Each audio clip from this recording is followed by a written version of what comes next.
రాజధాని న్యూఢిల్లీలో అసెంబ్లీ స్థాయిలో ఎన్నికలు జరుగుతున్నాయి మన ఫిబ్రవరి 5ని. సో దీని మీద మీ అంచనాలేమిటి? అంచనాలు అదృష్టవశాత్తు 1999 నుంచి నేను చెప్పాను దాదాపుగా జరుగుతా ఉన్నాయి. క్రితంసారి ఇక్కడ మన ఇన్నిసార్లు ఎవరేమన్నా నేను చెప్పిన నా ఉద్దేశం ప్రకారం ఇంకా అక్కడ స్టడీ చేయలేదు, కానీ ఇవాళ డెఫినెట్గా ఆమ్ ఆద్మీ పార్టీ మెజార్టీ తగ్గొచ్చండి. ఎందుకంటే బీజేపీ చేస్తున్న అత్యంత దుష్ట వినాశకర చర్యలు. ఆరుతి గారు మన ఎవరైనా ఆవిడ మన ఢిల్లీ ముఖ్యమంత్రిని ఆవిడని పట్టుకుని అధికార నివాసాన్ని సామాన్లు బయటపడేశారు. నరక యాతన పెడుతున్నారు. కేజ్రీవాల్ గారు నరక యాతన పెట్టారు. ఆయన తప్పు చేశాడో లేదా అంటే ఇంకెవరు మోడీ గారి పార్టీలు ఎవరు తప్పు చేయలేదా? అంతలో సత్యహరిచంద్రులు పెద్ద పైనుంచి దిగొచ్చిన దేవదూతల హరిచంద్రులు తమ్ముళ్ళ అండి. ఆయన తప్పు చేశాడు న్యాయస్థానం ఎంత వేధింపులు చేసి నరకయాతన పెడుతున్నారు. అసలు లెఫ్టినెంట్ గవర్నర్ అంట కరెక్ట్ కిమ్ గారి కన్నా ఎక్కువగా ఉన్నారని చెప్పి ఆరోపణలు వస్తున్నాయి.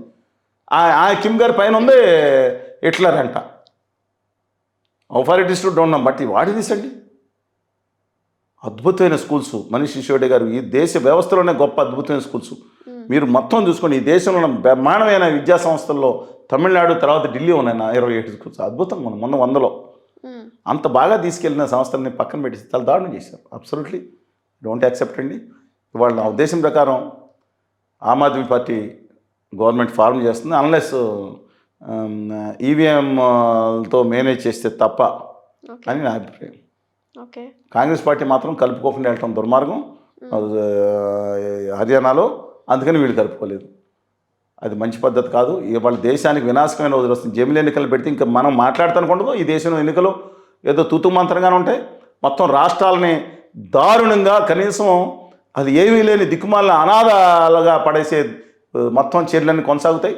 ఇప్పుడన్నా మేము మాట్లాడుతున్నాం. ఇప్పుడు కూడా ఇలా స్వతంత్ర వ్యక్తులను రేపొద్దున బతకనేవారు కూడా బతకనేవారు. ఆదాని గారు అంటే పార్టీ బ్యాచ్. ఇది భారతీయ జనతా పార్టీ కాదండి. భారతీయ జనతా పార్టీ అనేది మురళీ మనోహర్ జోషి గారు, అద్వానీ గారు, వాజ్పేయి గారు, జానా కృష్ణమూర్తి గారు, సికింద్రాబాద్ గారు, విజయరాజ్ సింధే గారు 1980లో తిరిగి రికాండేషన్ వచ్చినట్టు ఆనాటి గొప్ప హిందూ మహాసభ నుంచి వచ్చినట్టు ఆ పార్టీ అది వేరు. వాళ్ళని గౌరవిస్తానండి. ఆ పార్టీలో కార్యకర్తలు ఐడియాలజికల్ రైట్గా డిఫరెన్స్ ఉంటుంది, కానీ వాళ్ళు గొప్ప మనుషులు గొప్ప నాయకులు. వీళ్ళు ఆదాని గారి పార్టీ వీళ్ళ చేతుల్లో వాళ్ళు బాధపడుతున్నట్టున్నారు. చూద్దాం.